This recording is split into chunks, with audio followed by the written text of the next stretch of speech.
খৈলা union কৃষক দলের আহ্বায়ককে প্রাণনাশের হুমকির অভিযোগে মানববন্ধন। শামসুল হক শারেক, টেকনাফ থেকে।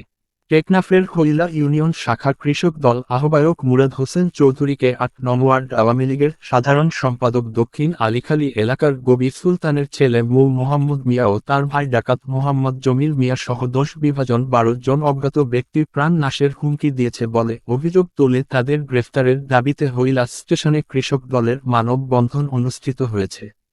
৩রা সেপ্টেম্বর বিকেলে বাংলাদেশ জাতীয়তাবাদী কৃষক দল হৈলা ইউনিয়ন শাখার ব্যানারে এই মানববন্ধন অনুষ্ঠিত হয়। মানববন্ধন পূর্ব এক সংক্ষিপ্ত সমাবেশে বক্তব্য রাখতে গিয়ে মুরাদ হোসেন চৌধুরী বলেছেন, গত ৩১ আগস্ট বিকাল ৪:৩০টার দিকে হৈলা ইউনিয়নের দক্ষিণ আলীখালী এলাকার ইসহাকের মুদির দোকান এলাকায় মো মোহাম্মদ মিয়া ও ডাকাত জমির মিয়া আমাকে ও স্থানীয় কৃষক দলের নেতা কর্মীদের প্রতিনিয়ত হুমকি ধামকি দেয়।